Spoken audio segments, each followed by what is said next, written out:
রহমতে আলম নবী সাল্লাল্লাহু আলাইহি ওয়াসাল্লাম বলেন, পরে আমার সাহাবীরা মনোযোগ দিয়ে শুনো, যেই ব্যক্তি জিনা করেছে আল্লাহ তাআলার কাছে যদি সে মুনাজাত করে প্রার্থনা করে আর চোখের পানি ছেড়ে ছেড়ে আল্লাহর কাছে ক্রন্দন করে, মাবুদ শয়তানের দুখাই পড়িয়া, শয়তানের কুমন্ত্রণায় পড়িয়া আমি জিনার মতো মারাত্মক অপরাধে জড়িত হয়ে পড়লাম, আল্লাহ এখন তুমি ছাড়া কোনো উপায় নাই, ইচ্ছে করলে তুমি ক্ষমা করতে পারো। এভাবে রুনাজারি করে আল্লাহ তাআলা যদি বান্দার প্রতি মায়া হয়ে যায়, তাহলে আল্লাহ তাআলা জিনার মতো মারাত্মক গুনাহকেও আল্লাহ তাআলা ক্ষমা করে দিতে পারে।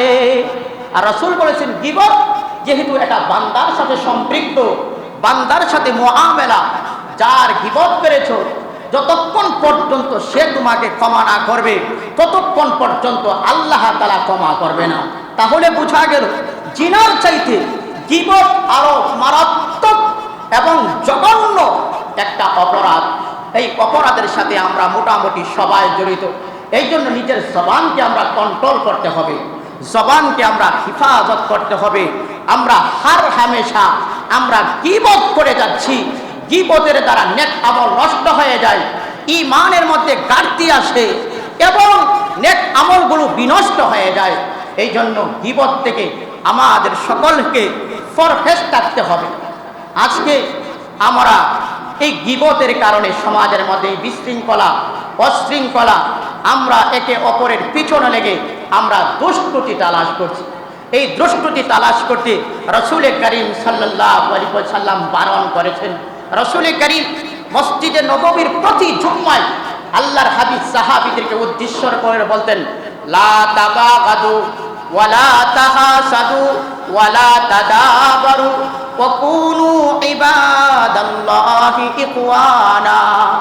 নবীজি বলেন, লা তাবাগাদু, তোমরা একে অপরের প্রতি শত্রুতা পোষণ করিও না, ওয়ালা তাহাসাদু, একে অপরকে হিংসা করিও না, ওয়ালা তাদাবারু, একে অপরের পিছনে লেগে তার গোপন দোষ তালাশ করিও না, ওয়া কুনু ইবাদাল্লাহি ইখওয়ানা, বরঞ্চ তোমরা এক আল্লাহর বান্দা হিসাবে পরস্পরে ভাই হয়ে যাও। মুআজ্জাজ মুকাররম মুসল্লিয়ানে কেরাম, বেরাদরানে ইসলাম, আমি আপনাদের খিদমাতে কোরআনুল কারীম সূরাতুল হুজরাত থেকে 12 নম্বর আয়াতে কারিমা তিলাওয়াত করেছি। সাথে সাথে বিশ্বনবী মুহাম্মদ রাসূলুল্লাহ সাল্লাল্লাহু আলাইহি ওয়াসাল্লামের অসংখ্য অগণিত হাদিসের ভান্ডার থেকে একখানা হাদিসের অংশ বিশেষ পাঠ করেছি। আল্লাহ তাআলা যদি তৌফিক দান করেন তাহলে আয়াতি কারিমা এবং হাদিস শরীফকে সামনে রেখে সংক্ষিপ্ত সময়ের ভেতরে কিছু কথাবার্তা বলার মনস্থ করেছি। বাকি রব্বুল ইজ্জত যদি তৌফিক দান করেন, ওয়া তৌফিক ইল্লা বিল্লাহ, আলাইহি তাওয়াক্কালতু ওয়া ইলাইহি উনীব। মুআজ্জাজ মুকাররম মুসল্লিয়ানে কেরাম, আমি যে আপনাদের খিদমাতে আয়াতে কারিমা তিলাওয়াত করেছি, উক্ত আয়াতে কারিমা আল্লাহ তাআলা দুইজন ব্যক্তিকে কেন্দ্র করে অবতীর্ণ করেছে। নবী করিম সাল্লাল্লাহু আলাইহি ওয়াসাল্লামের আদদে শরীফা ছিল, আল্লাহর হাবিবের চিরাচরিত অভ্যাস ছিল, রাসূলুল্লাহ যখন কোনো সফরে বের হতেন তখন নবী আলাইহিস সালাতু ওয়াস সালাম দুইজন ধনী ব্যক্তির সাথে একজন গরিব ব্যক্তিকে আল্লাহর হাবিব সাথে দিয়ে দিতেন, যেন গরিব ব্যক্তি ধনী ব্যক্তিদের খেদমত এবং তাদের সহযোগিতা করতে পারে। তো নবী আলাইহিস সালাতু ওয়াস সালাম সফরে রওনা হলেন। দুইজন ধনী সাহাবীদের সাথে একজন গরিব সাহাবী যার নাম হযরতে সালমান ফারসি রাদিয়াল্লাহু তাআলা আনহুকে নবীজি দুইজন ধনী ব্যক্তির সাথে তাদের খেদমত আঞ্জাম দেওয়ার জন্য দরিদ্র সাহাবীকে নিয়োজিত করলেন। তো দুইজন ধনী সাহাবী তারা এক জায়গায় চলে গেলেন এবং তাহারা হযরত সালমান ফারসিকে তাদের খেদমত করার জন্যে, রান্না বান্না করে দেওয়ার জন্যে তাহারা নির্দেশ প্রদান করলেন। হযরতে সালমানে ফারসি রান্না বান্নার কাজ করতে গিয়ে ওনার চোখের মধ্যে ঘুম চলে আসলো, তিনি ঘুমিয়ে পড়লেন। এই দিক দিয়ে ওনার আর রান্না বান্নার কথা স্মরণ নাই, তিনি ঘুমিয়ে পড়লেন। অপর দিক দিয়ে দুইজন সাহাবী খাবারের অপেক্ষায় ছিলেন, কখন খাবার নিয়ে আসবেন। কিন্তু সালমানে ফারসি রাদিয়াল্লাহু তাআলা আনহু ঘুম থেকে জাগ্রত হওয়ার পরে তাহাদের কাছে গেলেন এবং তারা জিজ্ঞেস করলেন, আমাদের খাবার দাবারের কি ব্যবস্থা করছে? হযরতে সালমানে ফারসি বললেন, আমি তো ঘুমিয়ে পড়ছিলাম, এই দিক দিয়ে রান্না বান্নার কথা আমি ভুলে গিয়েছি। তখন নবী আলাইহিস সালাতু ওয়াস সালাম মের সাথে ওই দুইজন ধনী ব্যক্তি পরামর্শ করলেন।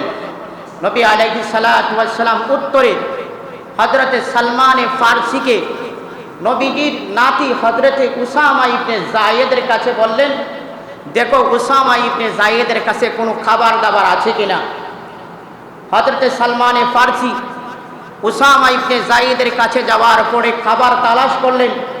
হযরতে উসামা ইবনে যায়েদ বললেন, আমার কাছে কোনো খাবার দাবার নাই। হযরতে সালমানে ফারসি নিরুপায় হয়ে যখন ফিরলেন, তখন দুইজন ধনী সাহাবী জিজ্ঞেস করলেন, আমাদের জন্য কোনো খাবার দাবারের ব্যবস্থা করেছো? হযরতে সালমানে ফারসি বললেন, আমি উসামা ইবনে যায়েদের কাছে গিয়েছিলাম, কিন্তু তার কাছে খাবার মজুদ থাকা সত্ত্বেও তোমাদেরকে খাবার দাবার দেই না। পরক্ষণে ওই দুইজন সাহাবী অন্য একটা কাফেলার কাছে পাঠাইলেন, দেখো সেখানে কোনো খাবার দাবার পাও কিনা। সেখানে হযরত সালমানে ফারসি যাওয়ার পরেও খালি হাতে, শূন্য হাতে ফিরলেন এবং দুইজন সাহাবী হযরত সালমানে ফারসিকে তিরস্কার করে বললেন, সালমানকে যেখানে পাঠানো হবে সেখান থেকে কোনো খাবার আমাদের জন্য নিয়ে আসতে পারবে না।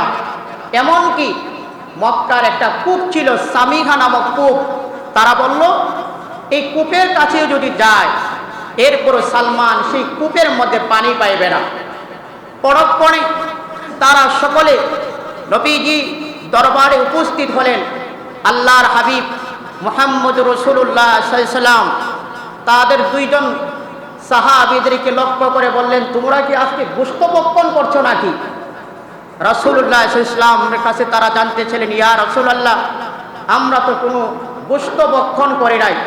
রাসূল বলেন, তোমরা গোশত ভক্ষণ করো না, তোমাদের দাঁতের চিপা ছাপায় আমি দেখতে পাচ্ছি গোশত রয়েছে। এরই পরিপ্রেক্ষিতে আল্লাহ তাআলা সূরাতুল হুজুরাতের 12 নম্বর আয়াতে কারিমা তিলাওয়াত করেন। আল্লাহ বলেন, ইয়া আইয়ুহাল্লাযীনা আমানু জতানিবু কাসীরাম মিনাজ জন, ও ঈমানদার নরনারীরা, তোমরা অধিক ধারণা থেকে বেঁচে থাকো। ইন্না বাদাজ জন্নি ইসমুন, কেননা ধারণা করে কথা বলা, মানুষের প্রতি ধারণা রাখা এটা গুনাহ। ওয়ালা তাজাসসু, তোমরা একে অপরের পিছনে লেগে তার গোপন দোষ ত্রুটি তালাশ করিও না।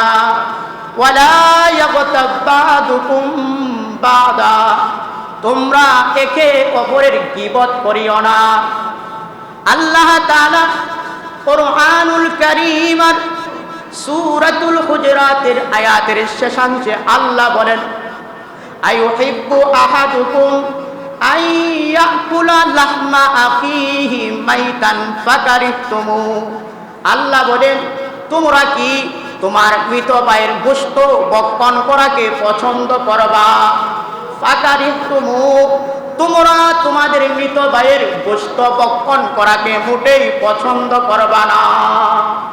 একজন আরেকজনের গীবত করা, একজন মুসলমান আরেকজন মুসলমানের সমালোচনা করা, তার পিছনে দুষ্কৃতি তালাশ করা, আল্লাহ তাআলা মৃত ভাইয়ের গোশত ভক্ষণ করার সাথে তুলনা করেছেন। একজন মানুষ আরেকজন মানুষের পিছনে সমালোচনা করে আল্লাহ তাআলা মৃত ভাইয়ের গোশত ভক্ষণ করার সাথে তুলনা করেছেন। গীবত এটা জঘন্যতম একটা অপরাধ। নবী আলাইহিস সালাতু ওয়াস সালাম সাহাবীদেরকে লক্ষ্য করে বলছেন, মাল গীবা, ও আমার সাহাবীরা, গীবত কি জিনিস তোমরা কি জানো? সাহাবীরা উত্তর বলেন, আলু আল্লাহু ওয়া রাসূলুহু আ'লাম, গীবতের ব্যাপারে আমাদের জানা নাই, এ ব্যাপারে আল্লাহ এবং তার রাসূলই সবচেয়ে বেশি ভালো জানে। রাসূলুল্লাহ বলেন, যেহেতু তোমরা গীবত জানো না, তাহলে আমার কাছ থেকে গীবতের পরিচয় জেনে নাও। গীবত বলা হয় যিকরুকা আখাকা বিমা ইয়াকরাহু, গীবত বলা হয় তোমার ভাইয়ের পিছনে এমন সমালোচনা করা, এমন দুষ্বর্ণনা করা যা তোমার ভাই শুনলে অন্তরের মধ্যে আঘাত পায়। যদি তোমার ভাই অন্তরের মধ্যে ব্যথা পায়, তখনই বুঝতে হবে তুমি তোমার ভাইয়ের ইজ্জতের উপর আক্রমণ করেছো। এটাকে বলা হয় গীবত। গীবত এটা হচ্ছে হুকুকুল ইবাদ, বান্দার সাথে সম্পৃক্ত কিছু হুকুম আহকাম আছে যেগুলো আল্লাহর সাথে সম্পৃক্ত, যেমন নামাজ, রোজা, হজ, যাকাত ইত্যাদি। এগুলো আল্লাহর সাথে সম্পৃক্ত বান্দার। আর কিছু এমন হক আছে যেগুলো বান্দার সাথে সম্পৃক্ত, যেমন চুরি করা, একজন আরেকজনের মাল অন্যায়ভাবে আত্মসাৎ করা। এই মাল যার কাছ থেকে আমি চুরি করেছি, ছিনতাই করেছি, তার কাছ থেকে যতক্ষণ পর্যন্ত ক্ষমা না নিব, ততক্ষণ পর্যন্ত আল্লাহও ক্ষমা করবে না। এবং আরেকটা হচ্ছে একজন মুমিন ব্যক্তি আরেক তার ভাইয়ের পিছনে সমালোচনা করা। যতক্ষণ পর্যন্ত আমি যার সমালোচনা করলাম, গীবত করলাম, তার দুষ্টুটি তার আড়ালে বর্ণনা করলাম, যতক্ষণ পর্যন্ত তার কাছ থেকে আমি ক্ষমা না নিব, ততক্ষণ পর্যন্ত আল্লাহ তাআলাও এটা ক্ষমা করবে না। তাহলে গীবত এমন একটা জঘন্য মারাত্মক ধরনের একটা ভেদি, যেই ভেদিটা আমাদের সমাজের মোটামুটি সকল মানুষের মধ্যে এই রূপটা, এই ভেদিটা কম বেশি রয়েছে। অথচ এটাকে আমরা সহজভাবে আমরা গ্রহণ করি। অথচ গীবত এমন একটা বিষয় যার আমি সমালোচনা করলাম। তার হযরত হাসান বসরি বলেন, আমি কাউকে সমালোচনা করি না। এক লোক জিজ্ঞেস করলো, আপনি সমালোচনা করেন না কেন? আমার কাছে সমাজের এমন কোনো মানুষ দামি নাই যে আমি সমালোচনা করলাম, এত কষ্ট করে নামাজ, রোজা ইত্যাদি নেক আমলগুলো জমা করলাম, আর এমনিতে আরেকজন মানুষের শরীরে, আরেকজন মানুষের তহবিলে আমি দিয়ে দিলাম। আমি এত বোকা না। যার গীবত করলাম, আমার নেক অটোমেটিক তার নামায় আমালের মধ্যে চলে যাবে, এবং আমার যদি নেকও না থাকে, তাহলে তার গুনাহগুলো অটোমেটিক আমার কাঁধের উপর চাপিয়ে দেওয়া হবে। এই জন্য মুহতারাম, জবানকে হেফাজত করা, জবানকে সংযত রাখা, জবানকে কন্ট্রোল করা, এটা মুমিনের অন্যতম একটা আলামত। আল্লাহ কুরআনুল কারীমে সূরাতুল মুমিনুনের মধ্যে ইরশাদ করেন, ওয়াল্লাযীনা হুম আনিল লাগবি মুরিদুন। আল্লাহ বলেন, মুমিন ব্যক্তি তো ওই ব্যক্তি যে অনর্থক বেহুদা কথাবার্তার থেকে নিজের জবানকে হেফাজত করে। আয়াতের ব্যাখ্যায় মুফাসসিরিনে কেরাম ওনারা বলেছেন, এমন কথা বলা যেই কথার দ্বারা দুনিয়া এবং আখিরাতে কোনো কল্যাণ আসে না, মানুষের উপকারে আসে না, এই কথা হচ্ছে অনর্থক কথা। এই কথাগুলোর জন্য আল্লাহ তাআলার কাছে ময়দানে মাহশারে হিসাব দিতে হবে। এই জন্য মুহতারাম, আমাদের জবানকে আমরা কন্ট্রোল করতে হবে, আমাদের জবানকে আমরা হেফাজত করতে হবে। নবী আলাইহিস সালাতু ওয়াস সালাম সাহাবীদের কাছে গীবতের ভয়াবহতা বর্ণনা করতে গিয়ে নবী কি বলেন, ও আমার সাহাবীরা, গীবত যে কত বড় গুনাহ তোমরা কি জানো? রাসূল কারীম সাল্লাল্লাহু আলাইহি ওয়াসাল্লাম বর্ণনা করতে গিয়ে বলেন, আল গীবাতু আশাদ্দু মিনাজ জিনা। নবীজি বলেন, জিনার চাইতে গীবত আরো বড় মারাত্মক গুনাহ। একথা বলার পরে সাহাবায়ে কেরাম আশ্চর্য হয়ে গেলেন। সাহাবীরা বলেন, ইয়া রাসূলুল্লাহ, আমাদের সমাজে যারা জিনা করে, ব্যভিচারে লিপ্ত হয়, আমরা তাদেরকে তিরস্কার করি, সমাজ থেকে তাড়িয়ে দিই, তাকে সমাজ থেকে আমরা বিচ্ছিন্ন করে দেই, আলাদা করে দেই। কিন্তু গীবত তো আমরা হার হামেশা প্রতিনিয়তে করছি, এটা আমাদের বুঝে আসছে না যে জিনার চাইতে গীবত বড় হয় কি করে। একথা বলার পরে রহমতে আলম নবী সাল্লাল্লাহু আলাইহি ওয়াসাল্লাম বলেন, পরে আমার সাহাবীরা মনোযোগ দিয়ে শুনো, যেই ব্যক্তি জিনা করেছে আল্লাহ তাআলার কাছে যদি সে মুনাজাত করে প্রার্থনা করে আর চোখের পানি ছেড়ে ছেড়ে আল্লাহর কাছে ক্রন্দন করে, মাবুদ শয়তানের দুখাই পড়িয়া, শয়তানের কুমন্ত্রণায় পড়িয়া আমি জিনার মতো মারাত্মক অপরাধে জড়িত হয়ে পড়লাম, আল্লাহ এখন তুমি ছাড়া কোনো উপায় নাই, ইচ্ছে করলে তুমি ক্ষমা করতে পারো। এভাবে যদি রুনাজারি করে আল্লাহ তাআলা যদি বান্দার প্রতি মায়া হয়ে যায়, তাহলে আল্লাহ তাআলা জিনার মতো মারাত্মক গুনাহকেও আল্লাহ তাআলা ক্ষমা করে দিতে পারে। আর রাসূল বলেছেন, গীবত যেহেতু এটা বান্দার সাথে সম্পৃক্ত, বান্দার সাথে মুআমেলা, যার গীবত করেছো যতক্ষণ পর্যন্ত সে তোমাকে ক্ষমা না করবে ততক্ষণ পর্যন্ত আল্লাহ তাআলা ক্ষমা করবে না। তাহলে বোঝা গেল জিনার চাইতে গীবত আরো মারাত্মক এবং জঘন্য একটা অপরাধ। এই অপরাধের সাথে আমরা মোটামুটি সবাই জড়িত। এই জন্য নিজের জবানকে আমরা কন্ট্রোল করতে হবে, জবানকে আমরা হিফাজত করতে হবে। আমরা হার হামেশা আমরা গীবত করে যাচ্ছি, গীবতের দ্বারা নেক আমল নষ্ট হয়ে যায়, ঈমানের মধ্যে ঘাটতি আসে এবং নেক আমলগুলো বিনষ্ট হয়ে যায়। এই জন্য গীবত থেকে আমাদের সকলকে ফরহেজ থাকতে হবে। আজকে আমরা এই গীবতের কারণে সমাজের মধ্যে বিশৃঙ্খলা, অশৃঙ্খলা, আমরা একে অপরের পিছনে লেগে আমরা দুষ্কৃতি তালাশ করছি।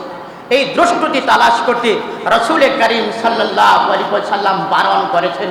রাসূল করিম মসজিদে নববীর প্রতি জুম্মায় আল্লাহর হাবিব সাহাবীদেরকে উদ্দেশ্য করে বলতেন, লা তাবাগাদু ওয়ালা তাহাসাদু ওয়ালা তাদাবারু ওয়া কুনু ইবাদাল্লাহি ইখওয়ানা। নবীজি বলেন, লা তাবাগাদু, তোমরা একে অপরের প্রতি শত্রুতা পোষণ করিও না, ওয়ালা তাহাসাদু, একে অপরকে হিংসা করিও না, ওয়ালা তাদাবারু, একে অপরের পিছনে লেগে তার গোপন দোষ তালাশ করিও না, ওয়া কুনু ইবাদাল্লাহি ইখওয়ানা, বরঞ্চ তোমরা এক আল্লাহর বান্দা হিসাবে পরস্পরে ভাই হয়ে যাও। আমাদের মৌলিক পরিচয় হচ্ছে আমরা একে অপরের ভাই। আল্লাহ তাআলা কোরআনুল কারীমে ইরশাদ করেন, ইন্নামাল মুমিনুনা ইখওয়া, একজন মুমিন আরেকজন মুমিনের হচ্ছে ধর্মীয় ভাইয়ের সম্পর্ক।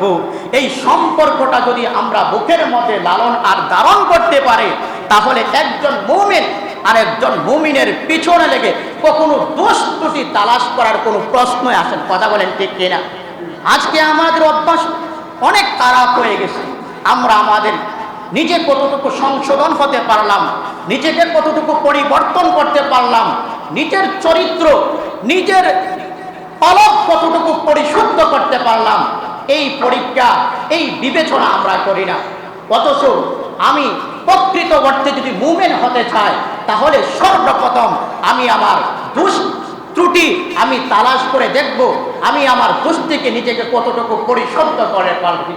হযরত শেখ সাদী রহমাতুল্লাহি আলাইহি একজন বড় মাপের একজন বুজুর্গ ছিলেন। তিনি একদিন নৌকা পথে ওনার পীর ও মুর্শিদ হযরত সারওয়ারদী রহমাতুল্লাহি আলাইহির সঙ্গে নৌকা দিয়ে কোথাও যাচ্ছিলেন। হঠাৎ করে তিনি তার পীর ও মুর্শিদকে বললেন, হযরত আমাকে ছোট্ট একটা নসিহত করবেন, যেই নসিহতটাকে পুঁজি করে আমি যেন মৃত্যু পর্যন্ত ইসলামের উপর চলতে পারি। হযরত সারওয়ারদী রহমাতুল্লাহি আলাইহি শেখ সাদীর কথা শোনার পরে বললেন, আমি তোমাকে ছোট্ট একটা যুগ উপযোগী নসিহত করতে চাই। এই নসিহতটাকে সব সময় মাথার মধ্যে রেখে তুমি মৃত্যু পর্যন্ত চলার চেষ্টা করবা।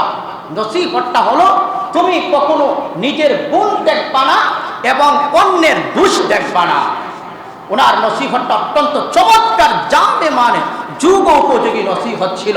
নসিহতটা নিজের গুণ না দেখা, পরার দোষ না দেখা, কিন্তু আমাদের চিরাচরিত অভ্যাস হয়ে পড়ছে আমরা আমাদের ব্যক্তিত্ব, আমার পজিশন, আমার মানমর্যাদা সমাজের মধ্যে প্রত্যেকেই প্রতিষ্ঠিত করতে চায়, আর অন্যের দুষ্টুটি আমার নজরে আসে, আমি অন্যকে সেই প্রতিপন্ন নজরে দেখতে চাই, খাটু নজরে দেখতে চাই।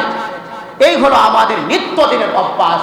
এজন্য আমাদের প্রত্যেকেই হযরত শেখ সাদি রহমতুল্লাহ আলাইহির নসিহতটা যদি আমরা অনুসরণ করি যে আমরা কখনো নিজের গুণ দেখব না, নিজের গুণ দেখলে নিজের মধ্যে আমিত্ব ভাব চলে আসে, অহংকারী ভাব চলে আসে।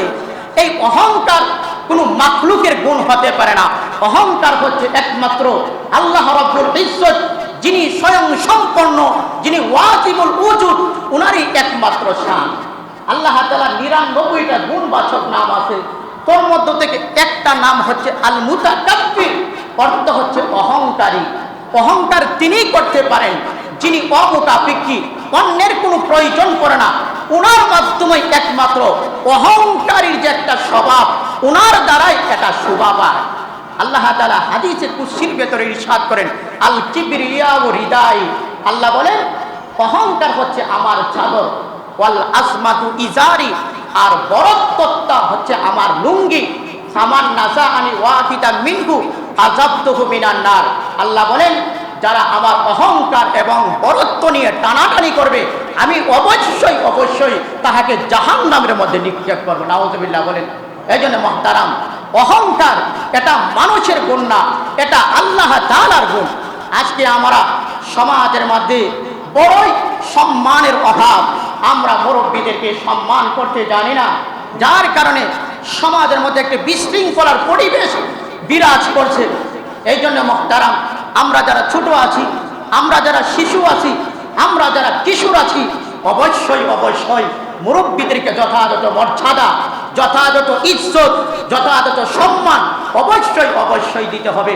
রাসূল করিম সাল্লাল্লাহু আলাইহি ওয়াসাল্লাম হাদিস শরীফের মধ্যে ইরশাদ করেন, রাসূল বলেন মাল্লাম ইয়ারহাম সগীরানা ওয়া মাল্লাম ইউআক্কির কাবীরানা ফালাইসা মিন্না। নবীজি বলেন আমার উম্মতের মধ্য থেকে যারা ছোট আছে তারা যদি বড়দেরকে যথাযথ মর্যাদা না দেয়, বড়দেরকে ইজ্জত না দেয়, এবং বড় যারা আছে ছোটদেরকে স্নেহ, মায়া, মমতা, ভালোবাসা না করে, উভয়ই আমার উম্মতের অন্তর্ভুক্ত না।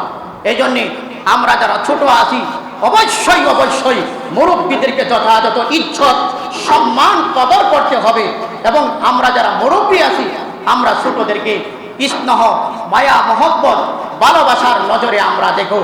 এই অবস্থা যদি সমাজের মধ্যে, প্রত্যেকটা সমাজের মধ্যে প্রতিষ্ঠিত হয়, তখন সমাজের মধ্যে আর বিশৃঙ্খলা, অশৃঙ্খলা, হিংসা, বিদ্বেষ এই সমাজের মধ্যে চলতে পারে না। এই জন্য কোরআনের প্রত্যেকটা অনুশাসন নবী আলাইহিস সালাতু ওয়াস সালামের জীবদ্দশায় ইসলামের যে কানুনাতগুলো আমাদের সামনে রেখে গেছেন, আল্লাহর হাবিবের এই কানুনাতগুলো যদি আমরা যথাযথ ইজ্জত করি তাহলে সমাজের মধ্যে বিশৃঙ্খলা সৃষ্টি হওয়ার কোনো অবকাশ নাই। আজকে আমরা নিজেদেরকে মুসলমান দাবি করি, প্রত্যেকটা যারা কালিমা বিশ্বাসী তাদেরকে যদি প্রশ্ন করা হয় ভাই তুমি কি মুসলমান, সে বড় গলায় বুকে হাত রেখে বলবে আমি একজন মুসলমান। অথচ মুসলমান হয়ে আমরা অন্যের ক্ষতি করার চেষ্টা করি, অন্যে কিভাবে ইজ্জত হানি করা যায়, অন্যকে কিভাবে বেইজ্জতি করা যায়, সেই চেষ্টা অপচেষ্টায় আমরা নিয়োজিত থাকি। অথচ একটা প্রকৃত মানুষের গুণ হবে অন্য মানুষের সেবা করা, তার কল্যাণের সময় ব্যয় করা। রাসূল বলেছেন খায়রুন নাসি মান ইয়ানফাউন নাস, প্রকৃত মানুষ তো ওই ব্যক্তি যে তার গোটা জিন্দেগিটা অন্য মানুষের কল্যাণে, অন্য মানুষের উপকারে সে ব্যয় করে। এক হাদিসে রাসূল করিম সাল্লাল্লাহু আলাইহি ওয়াসাল্লাম একজন মুমিন ব্যক্তিকে একটা খেজুর গাছের সাথে তুলনা করছেন। রাসূল বলছেন একটা মুমিন ব্যক্তি হবে একটা খেজুর গাছের মতো। সাহাবীরা আশ্চর্য হয়ে গেলেন যে একটা মানুষ এত দামি, আবার মুমিন মানুষের ইজ্জতের তো কোনো কমতি নাই, কিন্তু আল্লাহর হাবিব একজন মুমিন ব্যক্তিকে একটা নগণ্য খেজুর গাছের সাথে তুলনা করলেন। এটা তো আমরা বুঝতে পারলাম না। মুহাদ্দিসিনে কেরাম হাদিস গবেষণা করতে গিয়ে দেখেন আল্লাহর হাবিব যে বলেছেন একটা মুমিনের বৈশিষ্ট্য হবে একটা খেজুর গাছের মতো, গবেষণা করতে গিয়ে দেখেন একটা খেজুর গাছের শিকড় থেকে শুরু করে একেবারে পাতা পর্যন্ত এর ভিতরে যাহা কিছু আছে সব কিছু অপর মানুষের কল্যাণে নিয়োজিত হয়। যেমন আরবের তৎকালীন সময়ে খেজুর গাছ যদি কেটে দিত, খেজুর গাছের গুঁড়াটা নিজের মধ্যে পড়ে থাকতো।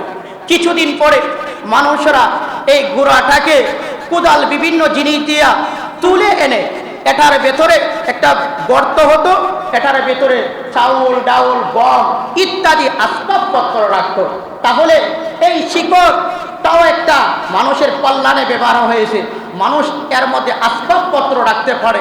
দ্বিতীয় হচ্ছে খেজুর গাছ, এটা জ্বালানি কাঠে ব্যবহার হয়। খেজুর গাছ থেকে একটা সুস্বাদু রস বের হয় এবং খেজুর গাছ থেকে একটা ফল বের হয়।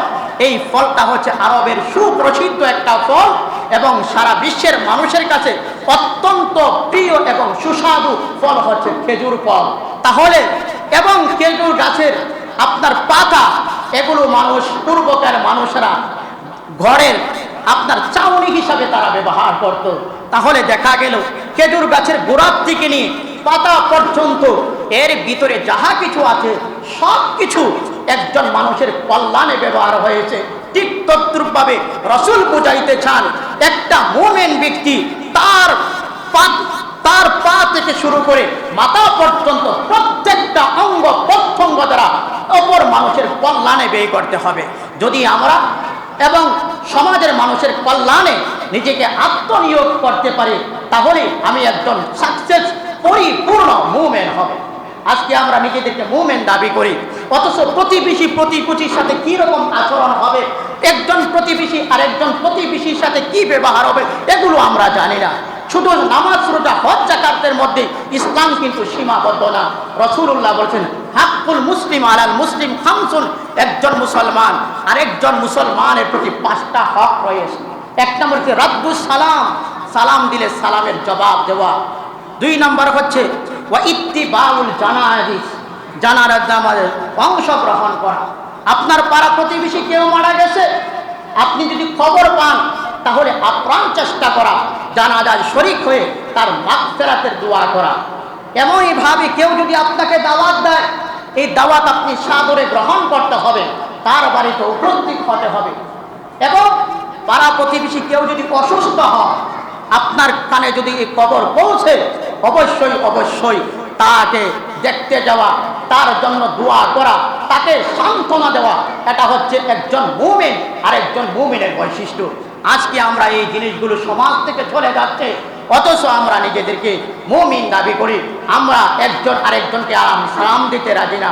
অত রাসূলুল্লাহ সাল্লাল্লাহু আলাইহি ওয়াসাল্লাম বলেছেন আফশুস সালাম ওয়া আতইমুত তুআম ওয়া সাল্লু বিল লাইলি ওয়ান নাসু নিয়াম। রাসূল বলেন যারা 4টা কাজ করবে তারা জান্নাতের 8টা দরজা আছে, যেই দরজাটা ইচ্ছে করলে সে এই দরজা দিয়ে জান্নাতে প্রবেশ করতে পারবে। এই 4 কাজের মধ্যে অন্যতম রাসূল বলেন আফশুস সালাম, বেশি করে সালাম দাও। রাসূল বলেন সালামের প্রচলন ঘটাও। 2 নাম্বার হচ্ছে মানুষদেরকে খাবার খাওয়াও, মানুষদেরকে দাওয়াত করে মানুষকে আপ্যায়নের ব্যবস্থা করো। 3 নাম্বার হচ্ছে রাসূল বলেন আত্মীয়তার সম্পর্ক মজবুত রাখো, আত্মীয়তার সম্পূর্ণ বিচ্ছিন্ন করা যাবে না। 4 নাম্বার হচ্ছে শেষ রাতে তাহাজ্জুদের নামাজ পড়ো। রাসূল বলেন এই 4টা কাজ যদি তোমরা পরিপূর্ণভাবে করতে পারো, জান্নাতের 8টা দরজা আছে, যে কোনো দরজা দিয়ে ইচ্ছে করলে তুমি জান্নাতে প্রবেশ করতে পারবে। বলুন সুবহানাল্লাহ। এই জন্য মুহতারাম আত্মীয়তার সম্পর্ক মজবুত রাখতে হবে। আজকে আমাদের আত্মীয়তার সম্পর্ক বিনষ্ট হচ্ছে, অথচ যারা আত্মীয়তার সম্পর্ক বিচ্ছিন্ন করবে, আপনার আমল নামায় যত ধরনের ভালো আমল থাকুক না কেন, আপনি কখনো জান্নাতে প্রবেশ করতে পারবেন না। রাসূল বলেছেন লা তাদখুলুল জান্নাতা কাতিউন, আত্মীয়তা চিহ্নকারী ব্যক্তি কখনো জান্নাতে প্রবেশ করতে পারবে না। আপনার নেক আমলে যদি নামাজ থাকে, রোজা থাকে, ভালো ইবাদত থাকে, কিন্তু সবগুলো দূরীভূত করে দিই, মানুষ চিরস্থায়ী না।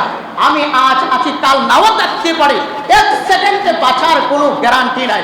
এই জন্য মুহতারাম আসুন আমরা বেশি করে আল্লাহকে স্মরণ করি, কবরকে স্মরণ করি, মওতের কথা স্মরণ করি।